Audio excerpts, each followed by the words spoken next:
The Inheritance of Secrets, What My Family Hid from Me. Before we begin the story, make sure to subscribe to our channel and never miss more incredible stories every day. When my billionaire grandfather left me nothing but a rotting house, my mother immediately offered me $2 million for the key. We were sitting in the sterile, mahogany-paneled conference room of my grandfather's estate lawyers. The air was thick with the scent of expensive leather and unspoken greed. I'm Clara, 28, an historical archivist, and the undisputed black sheep of my wealthy, image-obsessed family. While my mother, Eleanor, and my golden child brother, Julian, wore tailored designer morning clothes, I was in a thrifted cardigan. I never cared about the family's tech empire or the massive fortune my grandfather amassed. I just wanted to be left alone to catalog old manuscripts. The lawyer cleared his throat, reading the final distributions. Julian received the controlling shares of the company, securing his spot as the incoming CEO. Eleanor received the sprawling gated estate, the offshore accounts, and the liquid assets. I received a property listed simply as Blackwood House, a dilapidated Victorian structure in a remote, rainy coastal town 3 hours away. My grandfather hadn't spoken to me in 5 years, so inheriting anything was a surprise. But a rotting, abandoned house. It felt like a final, posthumous insult from a man who always thought my career in history was a pathetic waste of time. I expected my family to sneer or offer condescending pity. Instead, the room went dead silent. Eleanor and Julian exchanged a look of sheer, unadulterated panic. My mother's perfectly manicured hands gripped the edge of the mahogany table so hard her knuckles turned white. Julian's arrogant smirk completely vanished, replaced by a twitching, nervous energy. He leaned forward, staring at the legal document as if it were a live grenade. Why would the heirs to a billion-dollar tech fortune care about a decaying seaside property that hadn't been inhabited since the late 1970s? I watched their carefully constructed high-society masks slip, revealing something desperate and incredibly ugly underneath. My mother abruptly stood up, her voice trembling slightly. She walked over to my chair, placing a cold hand on my shoulder, and leaned down to whisper in my ear. I realized then that this worthless house was actually holding a terrifying secret. "Clara, darling," my mother said, her voice dripping with artificial sweetness that made my skin crawl. "That old house is an absolute nightmare. The roof is caving in, the plumbing is destroyed, and the property taxes are exorbitant. It's a financial trap for someone on an archivist's salary." She pulled a sleek, silver pen from her designer purse. "Let me take this burden off your hands. I'll write you a check right now for $2 million. You can buy that rare book collection you've always talked about." Julian quickly chimed in, practically vibrating with nervous energy.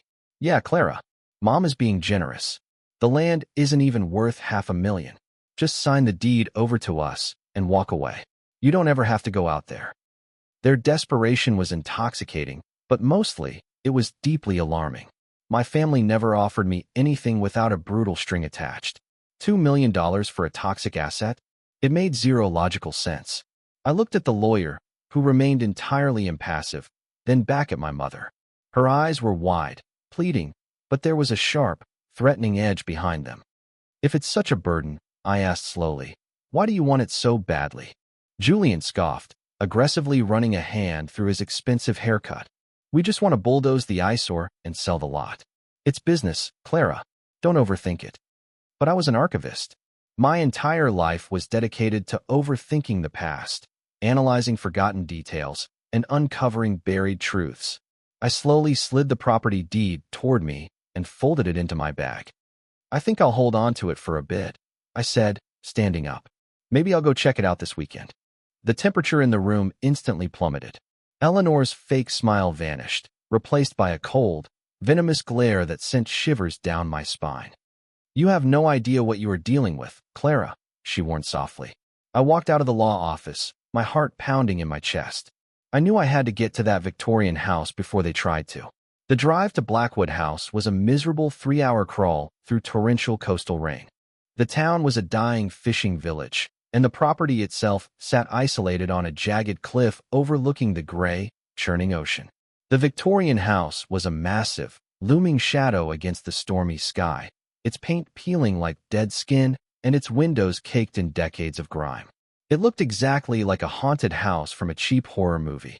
I parked my beat-up sedan on the overgrown gravel driveway, pulling my rain jacket tight.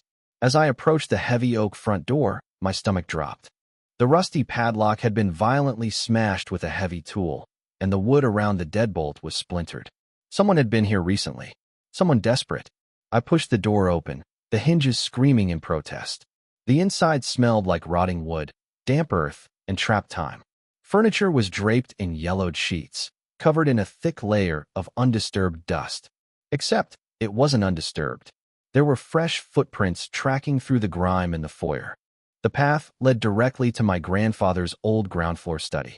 I followed the tracks, my pulse hammering in my ears. The study looked like a tornado had hit it. The antique desk drawers had been pulled out and dumped. Bookshelves were aggressively emptied, and the floorboards were violently pried up in the corners. Whoever broke in was looking for something specific, and they were in a massive, panicked hurry. I recognized the muddy tread of the expensive Italian loafers tracked across the ruined documents. Julian. My brother had driven up here in the middle of the night to tear this place apart before the ink on the will was even dry. He hadn't found what he was looking for. His frantic destruction was evidence of failure. What do you do when your entire life is funded by a ghost? I stood in the wreckage, realizing my grandfather had hidden something here that terrified my family. I decided to use my professional skills to find exactly what they had missed. Julian was a businessman, not a historian. He searched like a brute, destroying everything in his path. As an archivist, I knew that secrets aren't usually buried under floorboards. They are built into the architecture. I pulled a measuring tape and a flashlight from my backpack and began to systematically map the ground floor. I measured the interior dimensions of the study, then went outside into the freezing rain to measure the exterior walls. There was a massive discrepancy. The study was exactly 5 feet shorter on the inside than the exterior structure dictated. There was a void space, a hidden room. I rushed back inside, shivering, and focused on the massive, floor-to-ceiling built-in oak bookshelf covering the eastern wall. I carefully examined the ornate wood paneling, ignoring the books Julian had violently thrown to the floor. I ran my fingers along the edges of the intricate trim, feeling for a break in the molding. Near the baseboard, disguised behind a decorative rosette, I felt a slight give. I pressed hard. There was a dull, mechanical click, and the entire bookshelf shifted slightly forward. I grabbed the edge and pulled with all my strength. The heavy case swung open on rusted, hidden hinges, revealing a pitch-black, narrow hallway. I shined my flashlight into the darkness. Unlike the rest of the decaying house, the air in this hidden corridor was dry and completely devoid of dust. It was perfectly preserved, sealed off from the ravages of the coastal dampness. At the end of the short hallway was a small, windowless study. There was a single leather chair, a pristine teak writing desk, and sitting squarely in the center of the room, a massive, heavy iron safe. My grandfather hadn't just hidden a few papers. He had constructed an impenetrable vault to protect a terrible truth from the world. I knelt before the rusted iron dial, praying I could guess the right combination. I spent 2 agonizing hours trying every significant date I could think of: my grandfather's birthday, my grandmother's anniversary, the founding date of the family's tech empire. Nothing worked. My fingers were raw from spinning the heavy metal dial. Frustrated, I sat back in the leather chair and looked at the pristine teak desk. There was a small, faded photograph tucked under the edge of an old glass paperweight. It showed 2 young men standing in front of a crude computer mainframe. One was my grandfather. The other was a man I had never seen before, smiling brilliantly. On the back, in faded blue ink, was written, "Arthur and Me. Project Genesis. April 18, 1976. My breath caught. I scrambled back to the iron safe and entered the numbers. April 18, 76. The heavy internal tumblers clicked into place with a resounding, satisfying thud. I pulled the heavy iron door open. Inside, the safe was packed with meticulously organized manila folders, leather-bound ledgers, and stacks of incredibly fragile, yellowed blueprints. The smell of old paper and dried ink hit me, a scent I usually loved, but here, it smelled like a graveyard. I pulled out the top folder and opened it. The documents were dated 1977. They were original patent applications for the exact foundational algorithms that built my family's billion-dollar tech company. But the signature at the bottom of the applications didn't belong to my grandfather. The signature read, Arthur Pendleton. Beneath the blueprints was a bundle of desperate, heartbroken letters. You stole it. The top letter began, the handwriting frantic and jagged. You locked me out of the lab, forged my signature on the transfer deeds, and stole my life's work. I have nothing left. My wife is sick, and we cannot afford the hospital bills. You have condemned us, Richard. You built your empire on my blood. My hands shook violently as I read the devastating words. The immense fortune my family paraded around the world was built entirely on stolen genius. I couldn't process this alone. I packed the fragile blueprints and the devastating letters into a waterproof portfolio, locked the hidden room, and drove straight back to the city. I needed an expert, someone outside the toxic sphere of my family's influence. I called Leo, a local estate appraiser and historian I had collaborated with on several museum archives. We met late that night at his cramped, messy office, surrounded by stacks of antique books and appraisal charts. I spread the yellowed blueprints across his desk. Leo adjusted his glasses, carefully examining the faded, intricate technical drawings with a magnifying loupe. Clara, Leo whispered, his eyes wide with absolute shock. These are the original schematic designs for the Genesis processor. This is the hardware that launched your family's entire company in the early 80s. But the structural logic here is light years ahead of what your grandfather supposedly designed.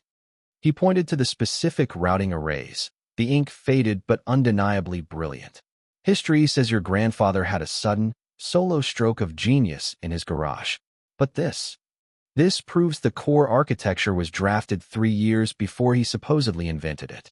And it was drafted by a man named Arthur Pendleton. We spent the next 4 hours matching the dates on Arthur's desperate letters to the public timeline of my family's corporate rise. Every time my grandfather launched a new, revolutionary product, there was a corresponding letter from Arthur begging for basic living expenses or threatening a lawsuit he could never afford. My grandfather had systematically drained Arthur's resources, blacklisted him from the industry, and claimed the intellectual property as his own. Your family didn't just steal a patent, Leo said quietly, looking up from a ledger of forged transfer deeds. They erased a human being from existence to build their empire. We needed to find out what happened to Arthur, but a knock stopped us. The knock was aggressive, sharp, and commanding. Leo's office was in a sketchy, run-down industrial park. Nobody knocked like that at 2 a.m. I hurriedly shoved the blueprints and letters back into my portfolio, my heart hammering a frantic rhythm against my ribs. Leo opened the door a fraction of an inch, but it was immediately pushed open from the outside. My mother, Eleanor, stepped into the cramped office, looking immaculate in a tailored trench coat, flanked by a massive, silent driver. The temperature in the room plummeted. She didn't even look at Leo, her icy, terrifying gaze locked directly onto me. Clara, she said, her voice a lethal, vibrating hum. You have been ignoring my calls. And Julian tells me the lock on Blackwood House has been tampered with. What are you doing in this filthy place in the middle of the night? I clutched the portfolio to my chest, trying to stop my hands from shaking. I'm just consulting on some historical documents, Mother. Nothing that concerns the family. Eleanor took a step closer, her eyes dropping to the leather bag in my arms. The mask of the grieving, elegant matriarch slipped entirely. Your grandfather was a deeply paranoid, mentally ill man in his final years, she hissed. He fabricated wild stories. He forged documents to torture us. She was gaslighting me before I even made an accusation. It was a masterful, preemptive strike. He created a fantasy world where he was the villain. She continued, her tone dripping with venom. Whatever you found in that rotting house is the delusional rambling of a sick old man. Give me the bag, Clara. Do not let his madness destroy this family's legacy. She reached out, her perfectly manicured hand hovering inches from the portfolio. The sheer, suffocating pressure of her presence almost made me cave. But I thought of Arthur's desperate letters, begging for medicine for his wife. I took a deliberate step backward. I think I need to finish reading these delusions before I hand them over, I whispered. Eleanor's eyes narrowed into terrifying, lethal slits, but she didn't forcibly take the bag. She simply turned on her heel and walked out, leaving a suffocating silence in her wake. As soon as the sound of her town car faded into the rainy night, Leo and I locked the door and dove into the digital archives. We used my institutional access to scour deep web public records, old obituaries, and forgotten bankruptcy filings from the late 70s. The breadcrumb trail was tragic and utterly devastating. We found Arthur Pendleton. He hadn't just faded away. He was systematically crushed into absolute ruin by my family's legal team. "Look at this," Leo said, his voice thick with disgust, pointing at a scanned court document from 1981. "Arthur tried to sue your grandfather for patent infringement. Your grandfather's lawyers didn't just win. They countersued him for corporate espionage and buried him in millions of dollars of legal fees. They foreclosed on his home. They bankrupted him. We traced the timeline of his ruin. His wife died in a county hospital 2 years later because they couldn't afford specialized care. Arthur himself passed away in a subsidized housing project in 1995, working as a night janitor, entirely forgotten by the world he helped build. The crushing weight of my unearned privilege hit me like a physical blow. My expensive education, my comfortable safety net, the very shoes on my feet. It was all funded by the blood and misery of an innocent man. My grandfather wasn't a visionary. He was a monster. And my mother and brother were desperately trying to protect the spoils of his cruelty. He had a daughter, Leo suddenly announced, breaking the heavy silence. He tapped a birth certificate on his screen. Eliza Pendleton, born in 1974.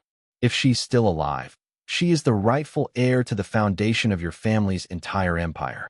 Finding her became the most important, dangerous mission of my entire archived life. We tracked Eliza Pendleton to a neighboring state, but before I could make contact, I had to return to Blackwood House. I needed the original, physical ledgers that detailed the exact transfer of stolen funds to prove the financial damages.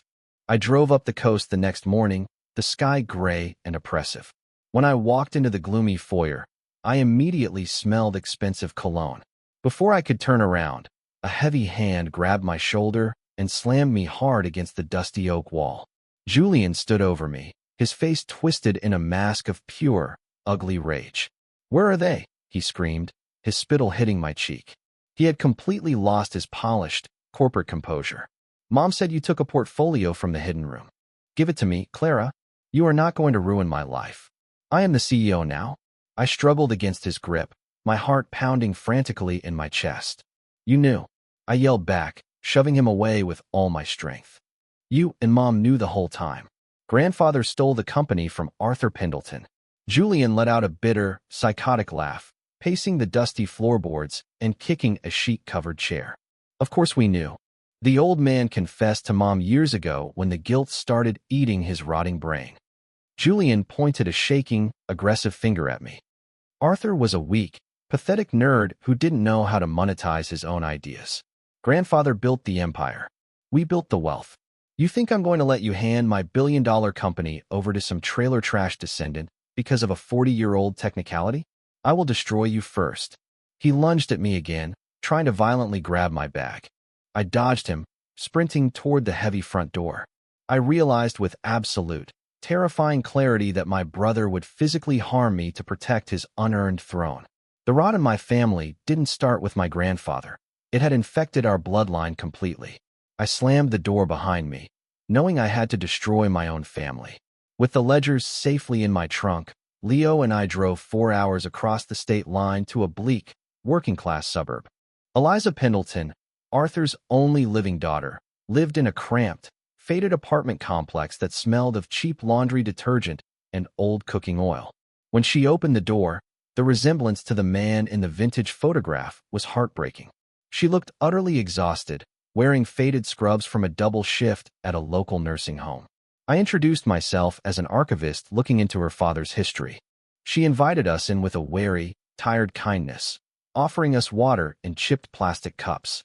"My dad was a brilliant man, but he was broken," Eliza said softly, staring at her calloused hands.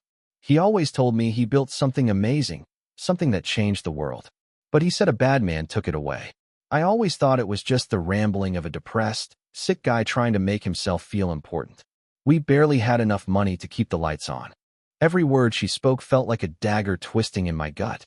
I sat on her sagging couch, thinking about the massive, heated pool at my mother's estate and the custom Italian sports car Julian drove. We were living on the stolen lifeblood of this struggling woman. I couldn't hold it back anymore. I pulled the waterproof portfolio from my bag and opened it on her small kitchen table. I showed her the blueprints, the patents, and her father's desperate letters. He wasn't rambling. I whispered, tears blurring my vision. He was telling the absolute truth. My grandfather was the man who stole it from him, and I am so incredibly sorry. Eliza stared at the documents, her hands trembling violently as she touched her father's faded handwriting. For the first time in her life, the ghost that had haunted her family was suddenly, undeniably real. Her quiet tears quickly hardened into a look of absolute, righteous fury and demand for justice. I promised Eliza I would ensure she got everything she was owed. But before I could even contact a whistleblower attorney, my phone rang. It was my mother. "Clara, you need to come to the estate right now," Eleanor commanded. Her tone wasn't frantic. It was terrifyingly calm, the voice of a predator that had successfully cornered its prey. I drove to the massive, gated compound, my stomach tied in agonizing knots. When I walked into the grand, marble-floored living room, Eleanor was sitting by the fireplace, sipping scotch. Julian stood behind her, looking smug. Next to them sat the family's ruthlessly aggressive lead corporate attorney. "Sit down, Clara," Eleanor ordered. I remained standing.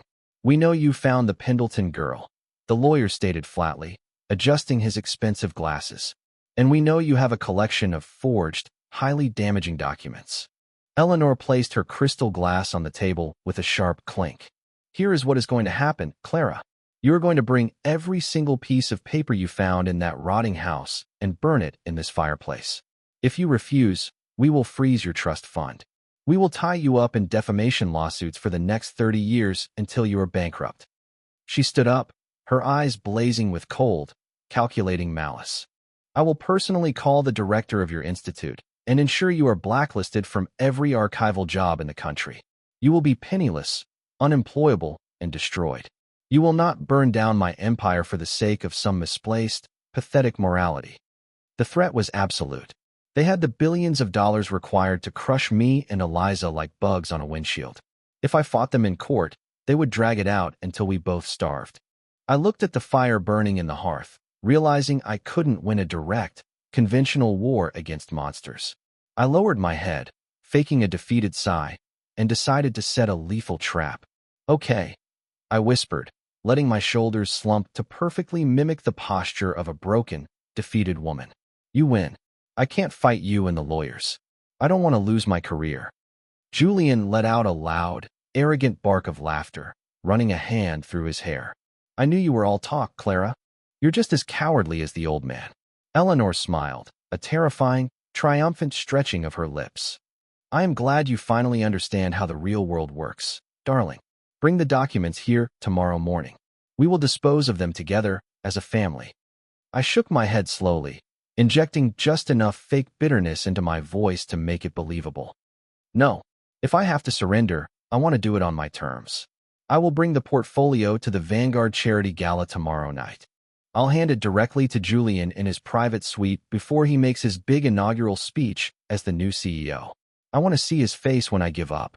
Eleanor studied me carefully, searching for a trap, but Julian's massive ego blinded them both. "Fine," Julian sneered. "Bring it to the gala. It will make my coronation speech that much sweeter knowing you folded." I walked out of the massive mansion with my heart pounding a frantic rhythm. They thought they had successfully terrorized me into submission. They thought my passion for history was a weakness. They had no idea that I had spent the last 24 hours working tirelessly with Leo to digitize every single blueprint, ledger, and heartbreaking letter in high-resolution detail. I wasn't going to fight them in a rigged courtroom where they could buy the judge, delay the proceedings for decades, and bury the evidence under mountains of legal paperwork. I was going to fight them in the one arena my mother cared about more than anything else, the court of elite public opinion. I was going to publicly execute their entire legacy. I called Eliza from the car and told her to buy a formal evening dress. The Vanguard Charity Gala was the crown jewel of the city's high society calendar. Held in a spectacular, glass-vaulted museum hall, it was packed with hundreds of wealthy investors, tech journalists, and politicians. Eleanor floated through the crowd, practically glowing with aristocratic pride, while Julian prepared backstage for his grand introduction as the new CEO. I walked in wearing my best archival suit, clutching the waterproof portfolio tight against my chest. Leo was already there, disguised as a member of the audiovisual crew. I met Julian near the backstage curtain. He smirked, holding out his greedy hand for the physical documents. "Here," I said, shoving the heavy portfolio into his chest. "Take your stolen legacy." As Julian greedily unzipped the bag to inspect the papers, I slipped past him and walked directly onto the brightly lit stage. The massive crowd went silent, confused by the sudden disruption. I grabbed the microphone. "Good evening," I projected, my voice echoing off the glass walls. "My brother is about to speak about our grandfather's legacy, but I want to show you the real foundation of this empire." I signaled Leo in the sound booth. Instantly, the 50-foot projection screens behind me flared to life with blinding light. Massive, undeniable images of Arthur Pendleton's original, dated blueprints flashed across the screens, followed by the tragic, desperate letters and the forged financial transfers. The gasps from the audience were loud and immediate. "My family didn't build this company," I declared, staring directly at Eleanor, whose perfect face had drained of all color.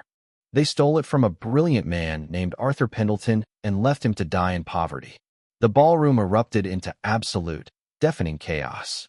Journalists scrambled for their cameras. "And tonight," I shouted over the noise, pointing to the side of the stage, "I would like to introduce Arthur's daughter, the rightful owner of this entire corporate empire."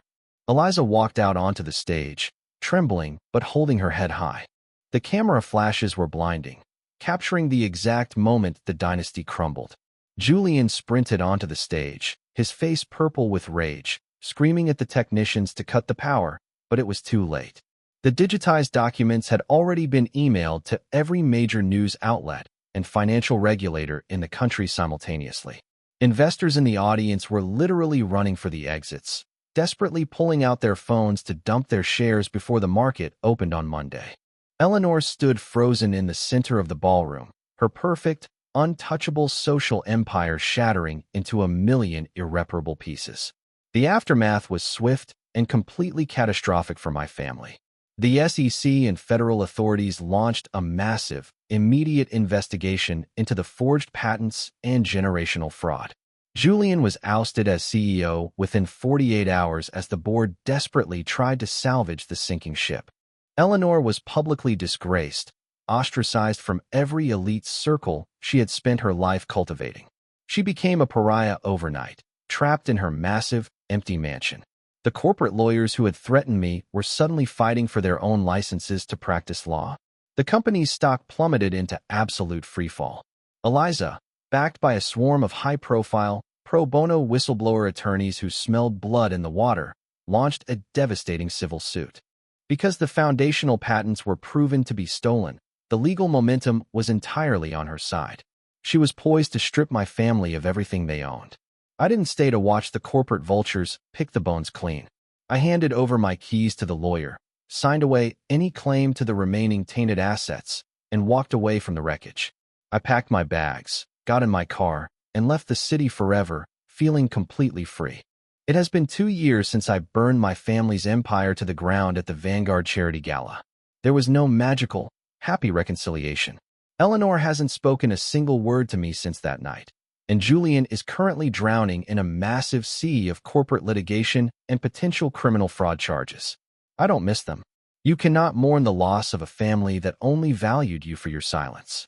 I moved to a quiet, rainy town across the country and took a job archiving documents for a small, historical maritime museum. It doesn't pay millions, but the money is clean and the history is honest. I spend my days surrounded by ancient maps and ship logs, and for the first time in my life, I sleep incredibly well at night. Eliza and I stay in touch. After a brutal, highly publicized legal battle, the corporation settled with her for a massive, multi-million-dollar sum, returning the wealth that her brilliant father had rightfully earned. She bought a beautiful house with a big yard for her children, paid off all her lingering medical debts, and started a foundation to support struggling, independent tech inventors. She finally got the justice her father deserved, and his name was formally restored to the company's historical records. Reclaiming the truth cost me my family, my inheritance, and my comfortable safety net. But looking back at the nightmare, the true cost would have been living with the agonizing guilt of funding my life with dirty, stolen money. If you are sitting on a toxic family secret, I urge you to let it out. Do not protect the monsters in your bloodline just because you share a last name. Breaking generational cycles of abuse, manipulation, and theft is incredibly terrifying. It requires burning bridges that you thought were meant to support you forever, but holding onto the poison will eventually destroy your own soul. You have to choose the painful, chaotic truth over the quiet, comfortable lies of your ancestors. It is the only way to finally step out of the dark and breathe again.